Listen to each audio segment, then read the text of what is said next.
Z dynasty movie start होती है और हम कुछ कुंफू वॉरियर्स को देखते हैं जो कि बादलों में उड़ रहे थे। इस जगह का नाम किंग योन था, जिनके अंदर बहुत सारे कुंफू स्कूल्स थे और ये सभी लोग एक स्कूल के स्टूडेंट थे।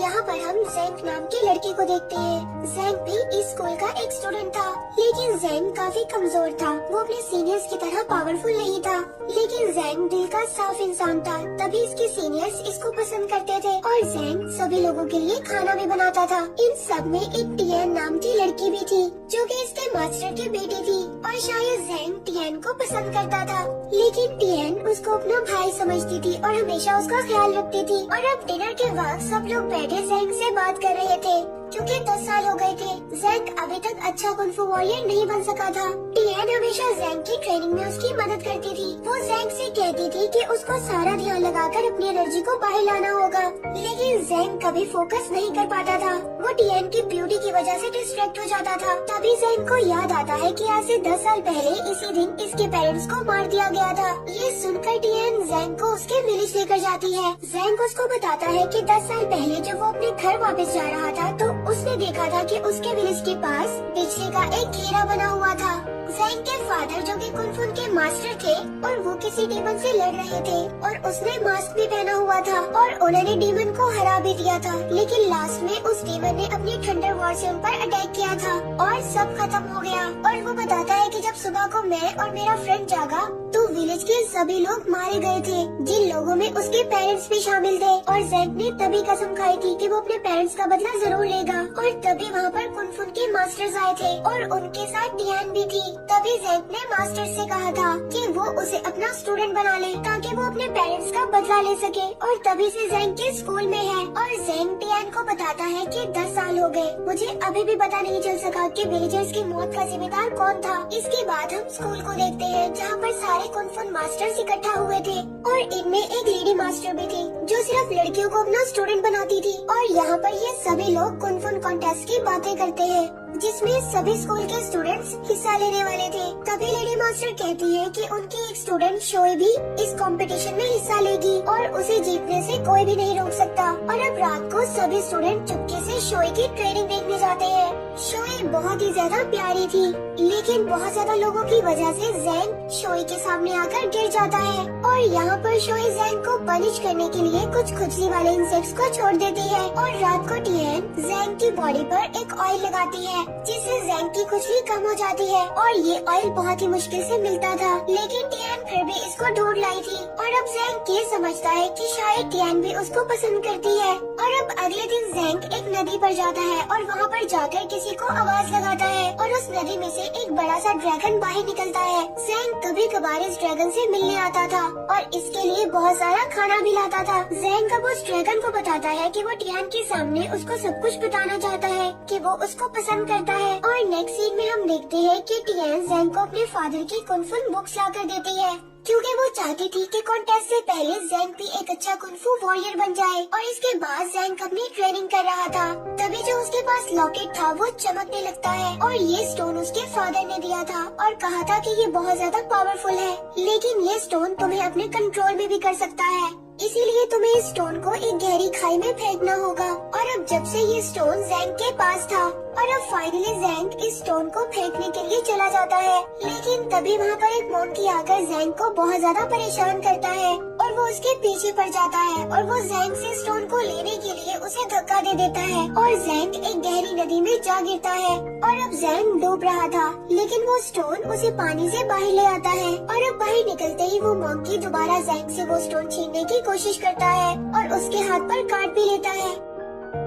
और अब जैंग की बाजू से जो खून निकल रहा था वो स्टोन उसको जज़ब करने लगता है। और तभी नदी की गहराई से एक मिस्टीरियस स्टिक बाहर निकलती है और जैंग का स्टोन इस स्टिक में जाकर मिल जाता है, जिससे एक बहुत ही ज्यादा पावरफुल स्टिक तैयार हो जाती है। और ये लोग शायद इसको ब्लड सर्किंग बीट भी कहते हैं। और सभी मास्टर भी इस इंसिडेंट को दूर से देख रहे थे और वो आपस में बात करते हैं कि शायद फिर से ब्लड सर्किंग बीट अपीयर हुई है और अब घोस्ट किंग इसे लेने जरूर आएगा। और दूसरी तरफ यहाँ पर हम घोस्ट किंग और कुछ डीमंस को देखते हैं। और अब घोस्ट किंग अपने एक साथी को इस स्टिक को लेने के लिए भेज देता है। फिर से वो मैजिकल स्टिक जैंग के पास आ जाती है और वो मोंकी को दलदल में धंसने से बचाता है, जिससे वो मोंकी अब जैंग को परेशान करना बंद कर देता है। और अब इसके बाद एक अनजान लड़की जैंग पर अटैक करती है और उस मैजिकल स्टिक को चुराने की कोशिश करती है। तभी वहाँ पर शोई और टियान जैंग को बचाने के लिए आ जाती है और वो लड़की वहाँ से भाग जाती है। और तभी जैंग इस बात को नोटिस करता है कि जिस हाथ पर मोंकी ने उसको काटा था वो हाथ अब बिल्कुल ठीक था।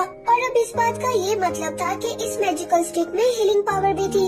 लेकिन जैंग इस मैजिकल स्टिक के बारे में किसी को भी कुछ नहीं बताता। और फिर अगले दिन जब जैंग सो रहा था तो वो अनजान लड़की फिर से आती है और वो लड़की फिर से उस स्टिक को चुराने की कोशिश करती है। लेकिन जैसे ही वो स्टिक को चुराकर भागती है वो स्टिक उसे दोबारा खींचकर जैंग के पास ही ले आती है। अब इस बात से ऐसा लगता था कि ये स्टिक जैसे जैंग से जुड़ गई हो। और इसी तरह सुबह हो जाती है और अब वो लड़की जैंग के जागने से वहाँ से भाग जाती है। अब इसके मास्टर्स जैंग को बताते हैं कि वो भी कुंफू कंपटीशन में हिस्सा लेगा। और अब इस न्यूज को सुनकर जैंग बहुत ज्यादा खुश होता है। और तभी जैंग का दोस्त भी वहाँ पर आ जाता है जो कि कंपटीशन से जुड़े कुछ खबर को लाया था। और यहाँ पर हमें पता चलता है कि शायद टियान जैंग के फ्रेंड को पसंद करती थी। और जब जैंग टियान और अपने फ्रेंड को एक साथ देखता है तो वो बहुत ज्यादा उदास हो जाता है और उसका दिल टूट जाता है। तभी वो देखता है कि कुछ लोग उसकी तरफ भागते हुए आ रहे थे। वो लोग दरअसल उसी अनजान लड़की के पीछे भाग रहे थे। और इन सबको देखकर जैंग भी वहाँ पर भागने लगता है। और अब वो भागते भागते एक पहाड़ के नीचे जाकर छुप जाते हैं। और अब वो लड़की दोबारा उस मैजिकल स्टिक को चुराने की कोशिश करती है, लेकिन वो स्टिक उस लड़की को बेहोश कर देती है। और अब शाम को जैंग उसके लिए खाना बना कर लाता है। और अब वो लड़की जैंग को मारने के लिए बिल्कुल तैयार थी, लेकिन जब वो जैंग से बात करती है तो वो अपने इस प्लान को बदल देती है और वो दोनों बहुत अच्छे दोस्त बन जाते हैं। और अब वो उसे नहीं मारती। और अब अगले दिन कंपटीशन शुरू होता है और सभी स्टूडेंट जमा हो जाते हैं। और अब मास्टर्स उनको बताते हैं कि उनमें से 63 स्टूडेंट्स को बॉल्स के जरिए सेलेक्ट किया जाएगा और जिसके पास भी नंबर 1 वाली बॉल होगी वो सीधा सेकंड राउंड में चला जाएगा। और अब बॉल्स को पकड़ने के लिए सभी कुंफू वॉरियर्स उड़ने लगते हैं,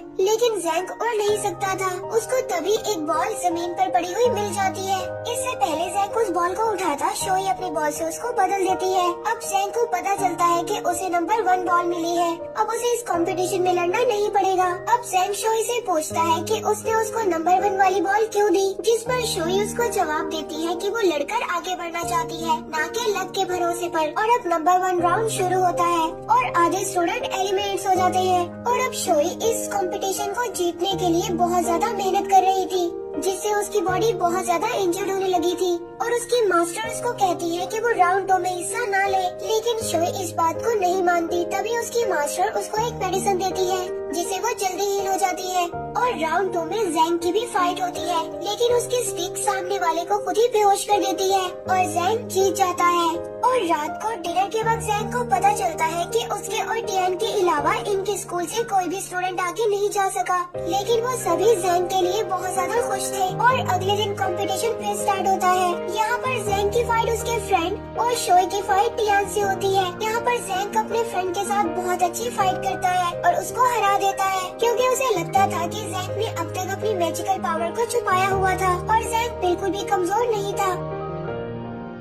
अब जैंग को भी अपने फ्रेंड की बात बुरी लग रही थी, क्योंकि वो स्टिक की वजह से ही जीत रहा था, तो वो अब उस स्टिक को दूर फेंक देता है। दूसरी तरफ शोई टियान को फाइट में हरा देती है और अब जैंग के मास्टर भी उसको डांटते हैं, क्योंकि उसने अभी तक अपनी इन पावर्स के बारे में किसी को भी नहीं बताया था। इसके बाद जैंग का मंकी रात को उसे एक नदी के किनारे ले जाता है, जहाँ पर शोई बेहोश लेटी हुई थी, जो कि बहुत ज्यादा सख्त ट्रेनिंग की वजह से इंजर्ड हो गई थी। जैंग शोई को उसकी मेडिसिन देता है, जिससे वो ठीक हो जाती है। और अब शोई भी शायद जैंग को पसंद करने लगी थी, क्योंकि अगले दिन दोनों के दरमियान में फाइट थी, लेकिन फिर भी जैंग यहाँ पर उसको बचाने आया था। और अगले दिन जैंग के मास्टर उसको कहते हैं कि वो यहाँ तक इस कंपटीशन में आ गया है, इनके स्कूल के लिए बहुत बड़ी बात है। अब जैंग जीते या हारे इससे हमें कोई भी फर्क नहीं पड़ता, बस वो यही चाहते थे कि जैंग को इस फाइट में ज्यादा चोट न लगे। इसके बाद जैंग और शोई की फाइट स्टार्ट हो जाती है और जैंग अपने स्टिक के बगैर बहुत ज्यादा कमजोर हो गया था और और वो बुरी तरह से इंजर्ड भी हो गया था, लेकिन फिर भी वो हार मानने के लिए तैयार नहीं था। और अब शोई उस पर दोबारा अटैक करती है और यहाँ पर जैंग की स्टिक दोबारा उसके पास आ जाती है, जो कि जैंग बहुत ज्यादा इंजर्ड हो गया था। उस स्टिक के वापस आने की वजह से वो ठीक हो जाता है और अब वो शोई को फाइट में हराने लगता है। और उसके स्टिक को अब मास्टर भी पहचान लेते हैं कि ये ब्लड सर्किंग बीट है। आखिर में जैंग इस फाइट को जीत ही गया था, लेकिन वो शोई को और ज्यादा इंजर्ड नहीं करना चाहता था, इसीलिए वो जानबूझकर हार जाता है। दूसरी तरफ हम उस लड़की को देखते हैं जो कि मैजिकल स्टिक को चुराने में बहुत ज्यादा नाकाम हो गई थी। और अब घोस्ट किंग सभी डीमंस को अर्थ पर भेज देता है और यहाँ पर सबसे पहले पपेट डीमन को देखते हैं, जो कि कुंफू वॉरियर को अपने कंट्रोल में कर उसके सभी साथियों को मार देता है। उसके बाद दूसरा डीमन जो कि सभी को अपने अंदर अब्सॉर्ब कर लेता है। इसके बाद कुछ और डीमंस जो कि वहाँ पर सभी स्टूडेंट्स को मारने लगते हैं। और यहाँ पर मास्टर्स को पता चलता है कि जैंग इवल कुंफू का यूज कर रहा था और अब उसको मार देना चाहिए, क्योंकि ये रूल्स के खिलाफ था और डेंजरस भी। तभी जैंग का फ्रेंड यहाँ पर खबर लेकर आता है कि घोस्ट किंग के डीमंस ने सब पर अटैक कर दिया है। इसके बाद जैंग को कैद कर सभी यहाँ से चले जाते हैं, लेकिन तभी वो अनजान लड़की सबको अपने मैजिक से सुलाकर जैंग को यहाँ से आजाद कर लेती है और उसे घोस्ट किंग के पास ले जाती है, जो कि उसके फादर थे।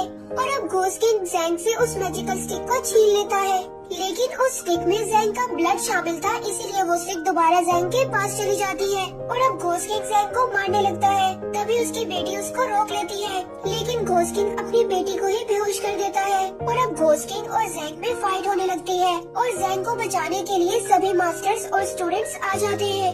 सभी कुंफू वॉरियर्स घोस्ट किंग पर अटैक कर देते हैं, लेकिन घोस्ट किंग उनको मारते जा रहा था। इधर टियान और शोई भी उस लड़की से फाइट कर रही थी, लेकिन जैंग उस लड़की को बचाने की कोशिश करता है, लेकिन वो इंजर्ड हो जाती है। इसके बाद सभी मास्टर अपनी थंडर वॉर से घोस्ट किंग पर अटैक करते हैं और तभी जैंग को याद आता है कि उस दिन भी उसके विलेज पर कुछ ऐसी ही बिजली चमक रही थी, जब 10 साल पहले उसके पेरेंट्स और विलेजर्स की मौत हुई। जिसके बाद वो सभी मास्टर्स के साथ मिलकर घोस्ट किंग को हरा देता है और घोस्ट किंग जाते हुए कहता है कि जैंग के पास एक इवल वेपन है, जो कि जैंग को अपने कंट्रोल में कर तुम सबको मार देगी। इसके बाद सभी मास्टर जैंग पर अटैक करते हैं, लेकिन जैंग उन सबको हरा देता है। अब जैंग को स्टिक के कंट्रोल में आकर पूरी तरह से इविल हो गया था और अब जैंग को ये भी समझ आ गया था कि इन मास्टर्स में से किसी एक ने उसके पेरेंट्स को मारा था, जो कि उसी दिन इनके गांव में इस ब्लड सर्किंग बीट को लेने आया था। और वो अपने ही मास्टर को मारने जाता है, लेकिन टियान बीच में आ जाती है। अब टियान जैंग को वापस लाने की कोशिश करती है और जैंग टियान की बातों से दोबारा से अपने कंट्रोल में आ गया था और वो शोई के सामने जाकर कहता है कि वो उसे मार दे। और लेडी मास्टर की बात सुनते हुए शोई उस पर अटैक कर देती है, लेकिन जैंग का सीनियर मास्टर उसके आगे आकर जैंग को बचा लेता है और खुद मारे जाते हैं। और अब लास्ट में शोई भी जैंग को नहीं मारती और वो कहती है कि वो कहीं दूर चला जाए। और अब जैंग उस लड़की को लेकर वहाँ से चला जाता है, जो कि घोस्ट की बेटी थी और शायद उसे स्टिक लेने आई थी। और मूवी यहीं पर एंड हो जाती है।